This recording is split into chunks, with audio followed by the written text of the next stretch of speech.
Okay, Ola. In the first part of your talk, you talked about bipartite matchings, and it seems an open problem if they belong to the class NC, next class. Yeah. That may be, roughly spoken, if they can be solved by a parallel computer and efficiently. And you said it has been shown by randomized matching. Right. Why is it easier with if you permit randomness? It's a good question. So for many questions, it seems like a randomized algorithm is easy to find. But the belief is that, in fact, if there's a randomized algorithm, there should be a deterministic. So there should be an algorithm, it's just that we are unable to find so. But randomization helps a lot, in analyzing this algorithm, and it's a special case that's called something called like polynomial identity testing, where we only have randomized algorithms. There seems to be another open problem with if you have a given weight sum, not necessarily the maximum.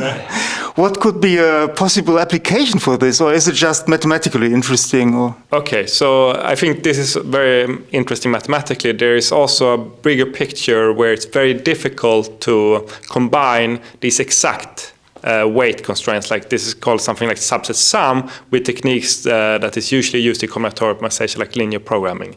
And this combination of linear programming and the subset sum appears in other questions as well, like clustering with fairness constraints and so on. So it's part of a bigger picture that we would like to combine these two techniques, that is linear programming and usually dynamic in programming, to get more powerful algorithmic techniques. And this is one of the famous benchmark problems where this difficulty appears. Coming now to the second part of your talk, the traveling salesman problem. There are several versions of it. Perhaps you can explain a little bit of these versions, and what are you most interested in and why? So, there's the symmetric version where distances are the same. And then there's the asymmetric version where you don't necessarily assume that the distance is the same from going from U to V and from V to U. So I guess where I have had biggest success has been in the asymmetric version, but both problems I really like, and I think they were very nice open questions, both the symmetric and asymmetric. So I'm happy if I solve any one of them. You wrote a paper, and there was a constant factor approximation algorithm. What was the main idea behind it?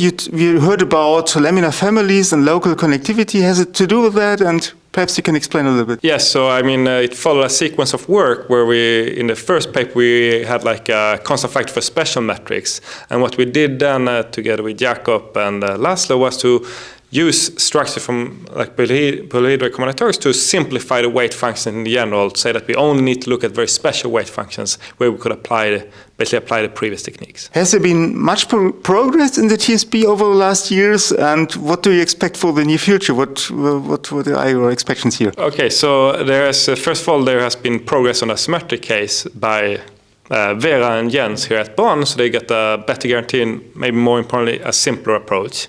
I think it still remains to get a simple approach, but it's simpler than ours.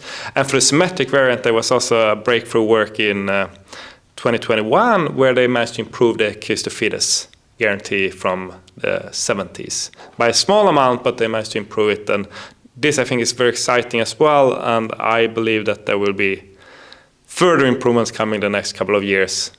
Based on this. Has machine learning and artificial intelligence, or things like that, played a more important role in the field of combinatorial optimization over the last years, or is it still dominated by classical approaches? So what I talked about today was classical approaches, but machine learning has definitely come into account in two ways, I would say. One is to use machine learning to get faster algorithms.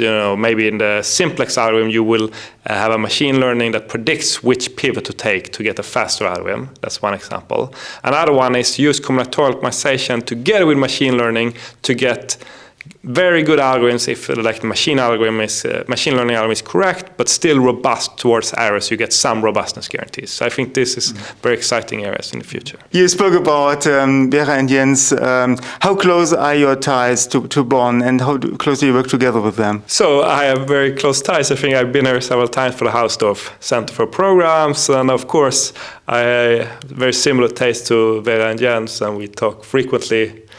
They've improved many of my results, so that's one thing, and they've produced very interesting research that I love to follow. Thank you very much.